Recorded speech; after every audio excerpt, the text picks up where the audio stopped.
me engano, é o 4972, para apurar os crimes do seu gabinete. A questão aqui não é vazamento.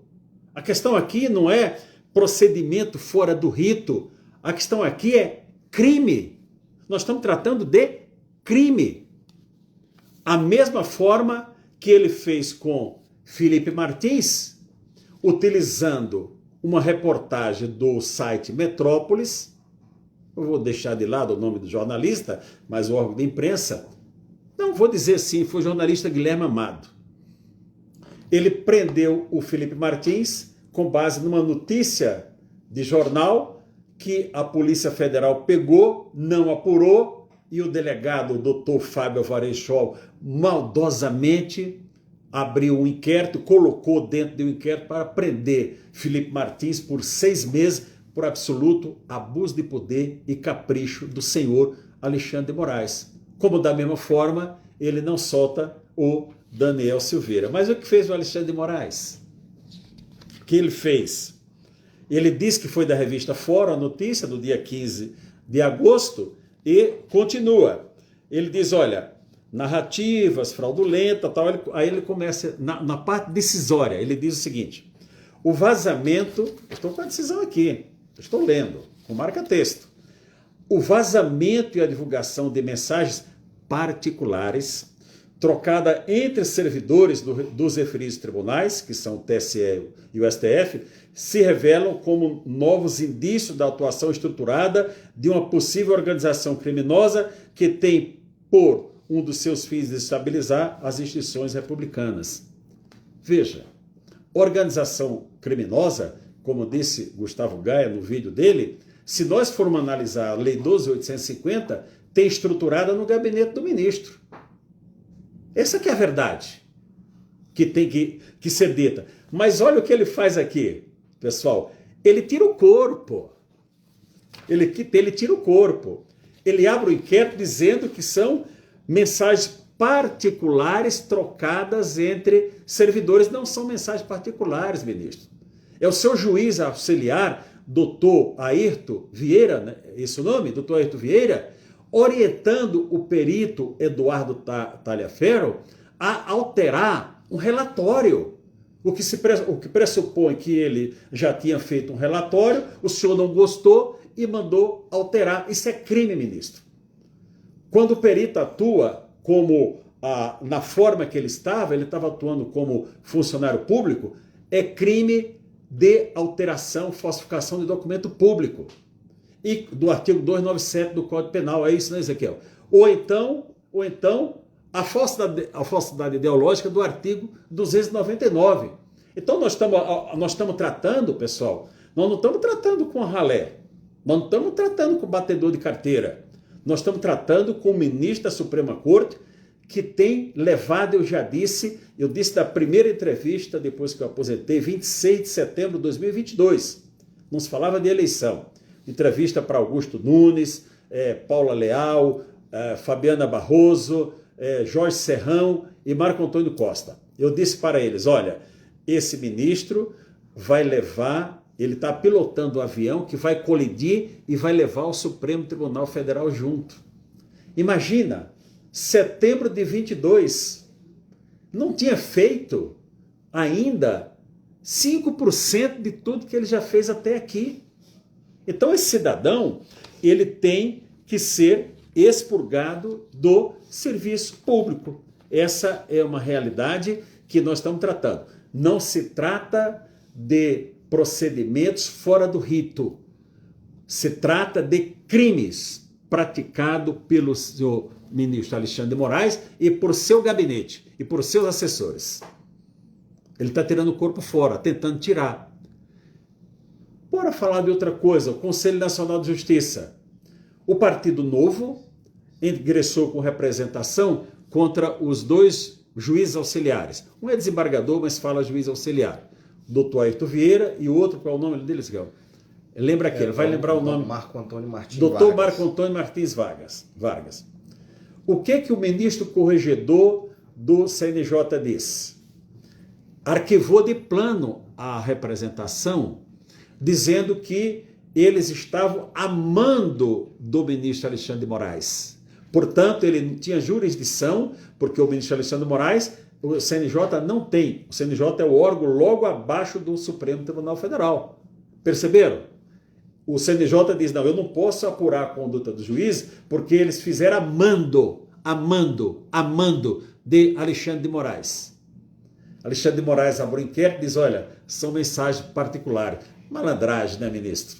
Malandragem, mas eu sou um homem velho, eu vou fazer 70 anos, e tem aqui jovens brilhantes advogados que estão trabalhando com afinco nesse caso, e nós não podemos deixar de lado a PGR. Senhor Procurador-Geral, Paulo Gonet, o senhor tem que tomar providências contra Alexandre de Moraes. O que ele faz é crime. Não tem outra palavra para ser dita. O Ministério Público é uma instituição tão respeitada que nós lutamos para depois da sua inclusão dos prerrogativas na Constituição, teve aquela famosa PEC 37, nós fomos para as ruas, eu já como magistrado, para dizer não, o Ministério Público tem que ter a sua independência, tem que trabalhar com independência. E o senhor está assistindo, achando bonitinho o que Alexandre de Moraes está fazendo? Ele abriu um inquérito para apurar, segundo ele, o vazamento de um fato do seu gabinete, abriu um inquérito contra ele mesmo. Pegou no flagrante, pelo competente advogado do Eduardo Tagliaferro, que alegou o impedimento dele na mesma hora. O que ele fez? Transformou esse inquérito, que é o número 4972, num outro número aqui, que eu já vou achar, Edson, para eu passar para o pessoal, numa PET. Eu até vi uma pessoa dizendo, não, PET é uma investigação preliminar, não tem muita consequência. Claro que tem consequência. Quer lhe dar um exemplo? Que eu lhe dou um exemplo? A PET nada mais é do que um inquérito policial disfarçado. Felipe Martins foi preso com base na PET 12.100. Então ele transformou esse inquérito 4972 que ele abriu, e só o presidente do Supremo poderia abrir, com base nos artigos 21 e 43 do Regimento Interno, ele malandramente, essa é a palavra, vou transformar numa PET.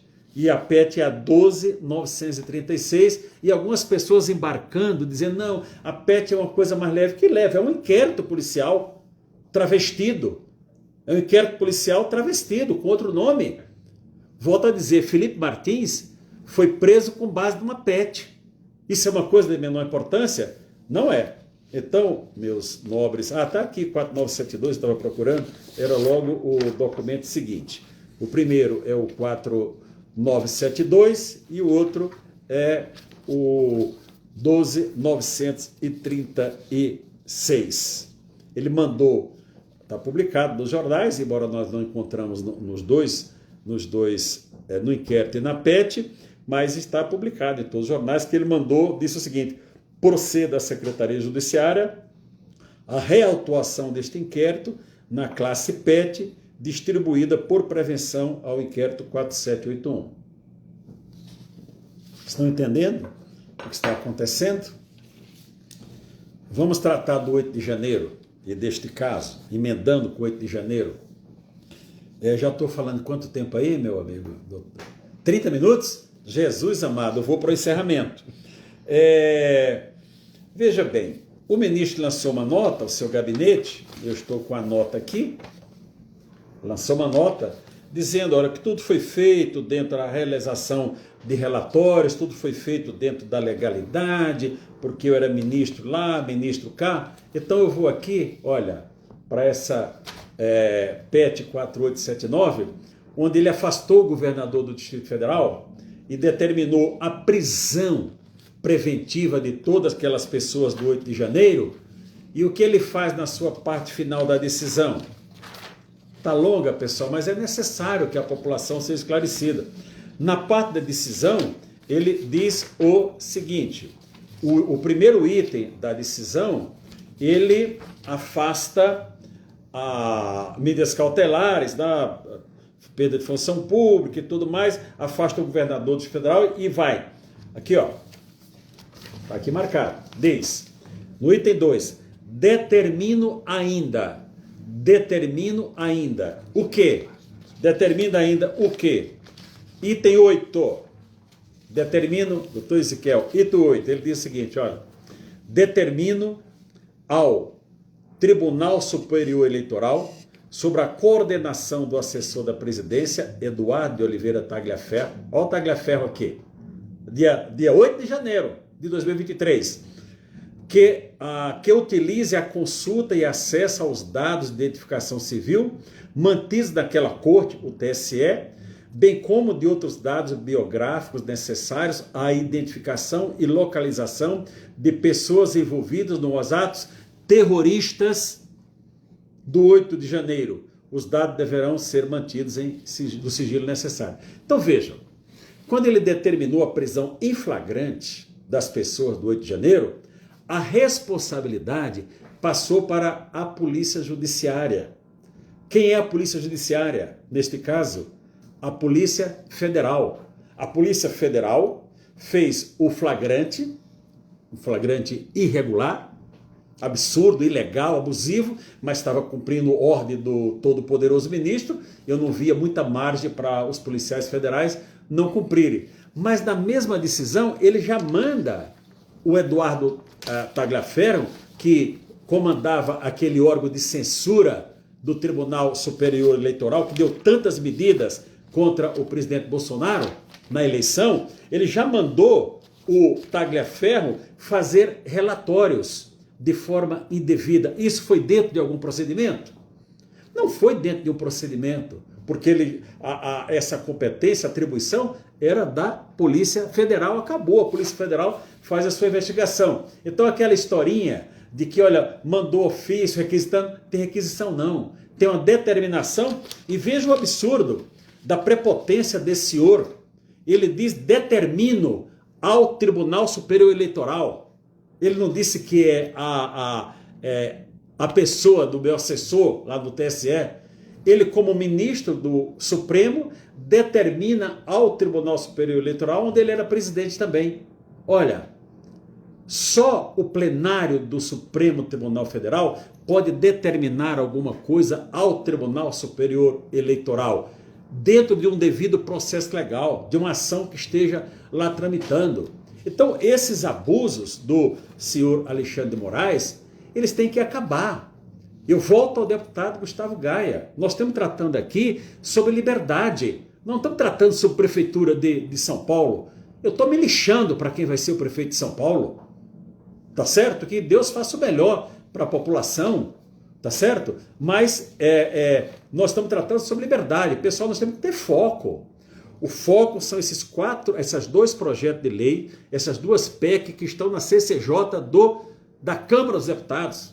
Peça ao seu deputado, vamos apoiar a deputada Caroline de Tone, de Santa Catarina, uma moça brilhante, corajosa, que peitou e está pautando esses requerimentos. Vamos apoiar? Vamos para as manifestações dia 7 de setembro. Faça na sua cidade, na parte da manhã, e quem estiver no estado de São Paulo, quem tiver condições financeiras, vá apoiar a manifestação lá em São Paulo, convocada pelo pastor Silas Malafaia, com a presença do nosso presidente, sempre presidente. Vou chamar Bolsonaro sempre de presidente. Vocês entendem por que eu chamo de presidente, não é? Então, isso daqui, nós temos que manter o foco. O foco. Vamos manter a temperatura lá em cima, pressionar, nós não podemos deixar Alexandre de Moraes ter folga.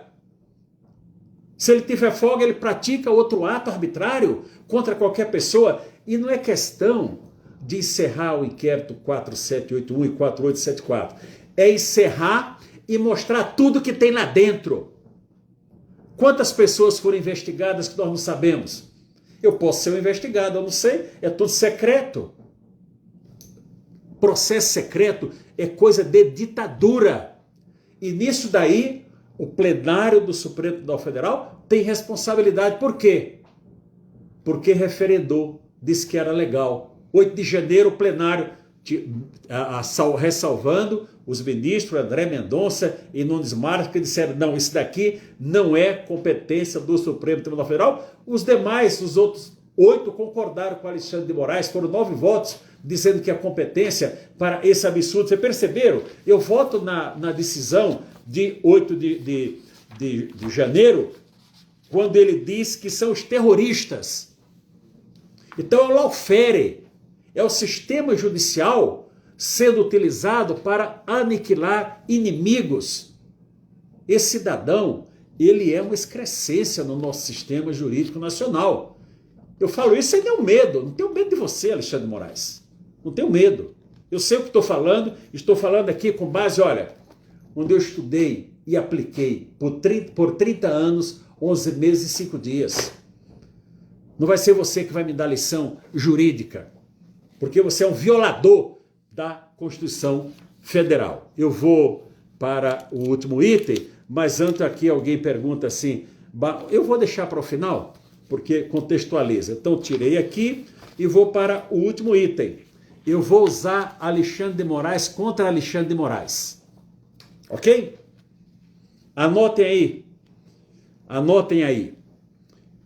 Agravo regimental no recurso especial eleitoral número 0000-227-28-2017. Presidente Bolsonaro, sua equipe, assessores, anotem aí.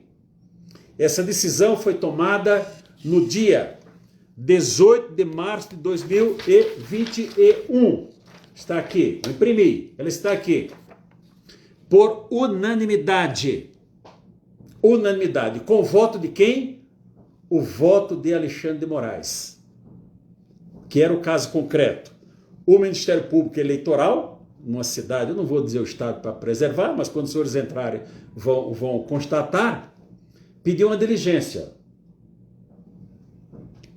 A juíza foi acompanhar a diligência e nessa diligência notou uma irregularidade.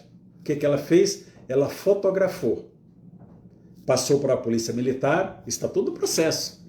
Eu estou com um acordo aqui comigo. E foi utilizado na ação de investigação eleitoral aberta na zona eleitoral. O que é que o tribunal diz? Isso que eu já narrei para vocês, está no item 2, e ele usa uma outra decisão de um recurso do Rio de Janeiro, isso aqui está na ementa, que diz o seguinte, item 3, nos termos da jurisdição desta corte, envolvendo caso similar, abre aspas, a postura ativa do juiz que determina por iniciativa própria e realiza pessoalmente medida de tamanha dimensão, não se coaduna com o modelo constitucional de delimitação das atividades investigativas e jurisdicionais. Enquadra na moldura de Alexandre de Moraes? Ele determina diligências para ele julgar. É isso? Até quando ele se diz vítima. Quando ele se disse vítima, não é, doutor Ezequiel, do enforcamento, nós entramos lá, a equipe toda do Rio de Janeiro, e 90 pedidos, o Bispo Barroso arquivou de uma vez só, alegando a suspeição, que ele se disse vítima de enforcamento. E agora, essa vergonha também das imagens lá de Roma, que ele se diz vítima. Certo? Então isso não está certo. Nós temos que parar esse cidadão urgentemente. Eu prossigo aqui no acordo. Vou para o item 5, que diz o seguinte, vou ler pausadamente. Ainda que necessário e relevante, e o poder de polícia do magistrado para coibir irregularidades no curso da campanha, de modo algum o autoriza a atuar na produção de provas para instruir processo judicial futuro ou em curso.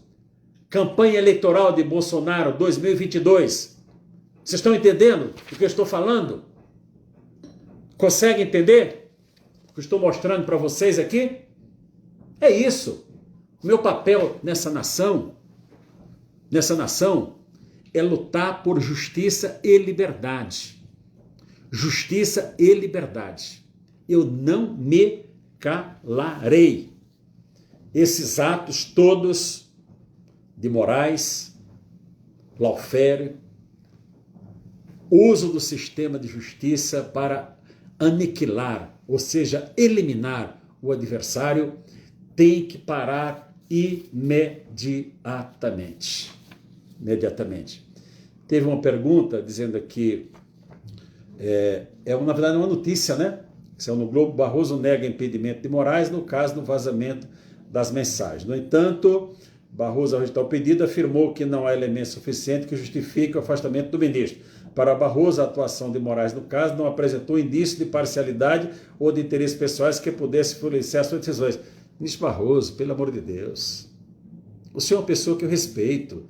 Nós temos divergência de ponto de vista, mas o senhor é uma pessoa correta. Eu sempre o respeitei como advogado, o respeito. O senhor tem umas ideias que são muito diferentes da minha, mas o senhor é homem de direito, ministro Barroso. O senhor é homem de direito. É o seu tribunal, é sobre sua presidência. Sobre sua presidência. Os senhores têm que se reunir, não precisa ser de público, não, numa reunião administrativa, e dizer o seguinte: alguém aí tem que ter coragem e dizer: Alexandre de Moraes, saia imediatamente desses 2 inquéritos, saia imediatamente da relatoria de todos esses casos, porque você vai comprometer o tribunal. Esse piloto desse Boeing, ele vai colidir, e os senhores são os 10 passageiros que não vão sobreviver. Ou vamos dizer que seja piloto de uma van, colidiu, alguns vão morrer, outros vão ficar gravemente feridos, e dificilmente alguns poderão sair sem lesões leves. Essa é a realidade que os senhores estão. Ministro Fux, pelo amor de Deus, o senhor é um juiz de carreira. Nós confiamos no senhor. Ministro André Mendonça, ministro Cássio, quero que os senhores estão fazendo. Os demais eu não vou tratar. A ministra Carmen Lúcia, a senhora foi uma magistrada respeitada, foi. Quando a senhora aprovou censura, mesmo dizendo que era censura, mas a senhora pode retornar aquela sua imagem que a senhora tinha de uma pessoa correta, a defensora dos direitos, dizendo que cala a boca, já morreu. Nós aplaudimos a senhora por isso. O que aconteceu com a senhora, ministra Carmen Lúcia? Pelo amor de Deus, a senhora está na presidência do TSE seguindo Alexandre de Moraes. Seguindo Alexandre de Moraes? Isso não tem cabimento. Essa decisão de São Paulo, lá do primeiro item que eu tratei, já são os seguidores do Alexandre de Moraes. Porque líderes bons formam bons liderados para a caminhada. E líderes maus formam liderança com personalidade iguais a dele. É isso, pessoal. Tem alguma... Eu vou fazer o seguinte, pessoal. Esse assunto ele é muito delicado. Para fechar, houve censura a Pablo Marçal. Ele está sendo vítima do sistema de justiça. Houve censura e abuso de poder contra Jair Bolsonaro, que foi e continua sendo vítima do nosso sistema de justiça. Essa é uma realidade. O que Alexandre de Moraes abriu inquérito para apurar não é vazamento. São os crimes que o seu gabinete cometeu. Imprensa, Folha de São Paulo, os senhores estão publicando matérias relevantíssimas. Parem de dizer que é procedimento fora do rito. São crimes praticados por Alexandre de Moraes. Lembrar os seus assessores. Na semana passada, um tribunal na Alemanha julgou uma mulher de 99 anos, que foi colaboradora daquele regime, que eu não vou citar aqui para não prejudicar na plataforma. Ela tinha 18 anos à época. E ela disse ali no tribunal, já estava condenada, era grau de recurso, a sua alegação era que cumpria ordens. Foi condenada. Senhores juízes assessores, funcionários assessores, policiais federais, eu sei que os senhores estão constrangidos em cumprir. E a Polícia Federal não é esse grupinho que está aí sob cabresto de Alexandre de Moraes. A Polícia Federal é uma instituição séria. E os senhores têm que se rebelar contra isso, tá certo? Eu vou encerrar, mas vou dizer para vocês o seguinte. daqui uns dias eu vou fazer uma live com vocês, não vou dizer o motivo, mas só para bater papo. Eu prometo a vocês de vir aqui nesse mesmo local, que é o meu escritório, que é bem conhecido de todos. Daqui eu enxergo o prédio da Polícia Federal, é tranquilo, que não tem nada a esconder, tudo meu é público, né? Mas eu vou fazer uma live com vocês para só nós trocarmos ideias, vendo as perguntas, respostas, tá bom, pessoal? Justiça e liberdade. Liberdade. Todos na Avenida Paulista, dia 7 de setembro. Um abraço a todos vocês.